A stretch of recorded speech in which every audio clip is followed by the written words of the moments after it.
Welcome to the Real Estate Espresso Podcast, your morning shot of what's new in the world of real estate investing. I'm your host, Victor Menashe. Last week, I attended a small private presentation hosted by my good friend Tom Wilson at the Baycom monthly meeting in Silicon Valley. The guest speaker was Dr. Doug Duncan, chief economist for Fannie Mae.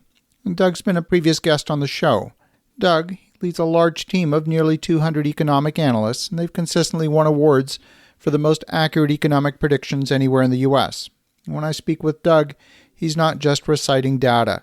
He's got layers upon layers of evidence to support the conclusions that he draws. This one-hour talk was packed with market insights that I've not seen anywhere else, and I want to share them with you. If Dr. Duncan's observations are correct, they're going to serve as a guide for what's to come in 2021 and beyond. We covered part one of Doug's predictions on Friday's show, and Monday's show contained part two of the economic forecast, and on today's show, I'm going to share the final segment in this forecast based on highlights from Dr. Duncan's presentation. I think they're relevant for all real estate investors. On today's show, we're focusing on new construction. Okay, so here we go. People who are currently homeowners are more fearful of the coronavirus, and they're not listing their homes for sale. These potential sellers don't want strangers coming into their house and possibly infecting the family. On the other hand, those tenants in multifamily apartments are more fearful of the virus in the high-density environment than they are of moving. They're taking advantage of the low interest rate environment as an opportunity to buy and lock in at a low interest rate for a long time. This surge in demand with a drop in supply is putting a lot of upward pressure on prices. Both Fannie Mae and Freddie Mac are reporting record years for loan originations. Across the nation, there's 2.7 months of inventory on the market, and that's the lowest level we've seen in 30 years that data has been collected. New home builders have seen a surge in contracts for new homes. The builders will eventually need to catch up and build those houses.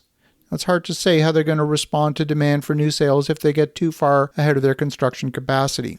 Availability of skilled labor is the constraint in the construction industry right now. I can tell you that from firsthand experience.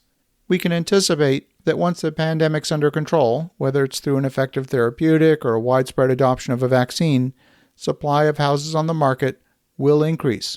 Depending on the locations for that supply, interest rates for new loans, and the demand at that point in time, we might start to see a softening in prices. Now, new home builders have a backlog that's at record levels. And if we go back to the 2005-2006 timeframe, the industry had the capacity to deliver about 1.4 million new homes a year. Sales peaked in 2006 at that level. In the aftermath of the 2008 downturn, the industry itself delivered about 300,000 new homes a year at the bottom of the market, and it's been averaging between 500,000 and 600,000 new homes a year for the past 5 years. It's fair to say that the industry is sized to deliver that volume of new homes. In October, sales peaked at an annualized rate of 1 million homes a year, which is well above the capacity of the market, at least at current staffing levels. The question is whether the industry can and will grow to meet the challenge. We've certainly seen cases where the industry's become overheated and perpetuated that boom and bust cycle yet again.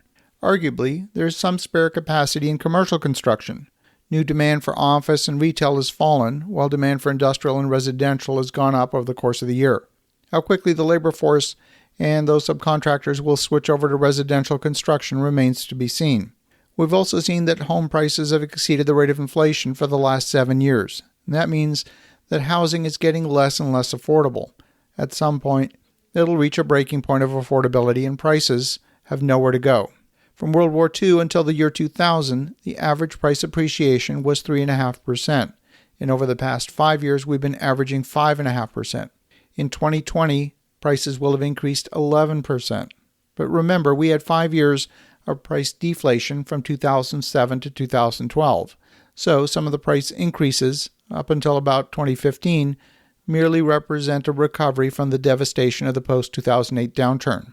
In both New York and San Francisco, about 27% of all borrowers are moving from high-density to lower-density situations. In the case of New York, a quarter have moved out of the metro area and 3/4 have moved within the city. In the case of San Francisco, nearly half of those seeking lower density have moved out of the area altogether. Based on the Fannie Mae data, the outlook for new home construction shows demand for 830,000 new single-family homes this year, a 21% increase over 2019, and this is expected to grow a further 6.2% to 881,000 units in 2021. and then remained flat at that level of about 881,000 units in 2022. That's a fairly significant growth over the capacity of the industry last year. 2020 has also been a banner year for refinance activity, representing 127% growth over 2019. Next year, refinance activity is expected to contract significantly by 56.5%. Now, normally, a 56.5% contraction would be a huge alarm bell, but it will basically match the 2019 refinance volumes, and 2019 was a banner year for refinance activity. Anytime you see a market condition where everyone's in one corner of the market sentiment, it's tempting to move to the opposite corner just to see if the herd is missing something. Baby boomers have been saying for decades they intend to age in place. The pandemic has merely reinforced something that's been underway for a long time. Based on everything that I'm hearing, I'm going to go out on a limb and predict that single-family new construction for rental is going to be a product that's in high demand next year. In particular, I believe that new construction townhouses, which live like a single-family home, are going to be in high demand because they're more affordable than a detached home, and the drive for affordability is going to influence demand for the coming next several years. As you think about that, have an awesome rest of your day. Go make some great things happen. We'll talk to you again tomorrow.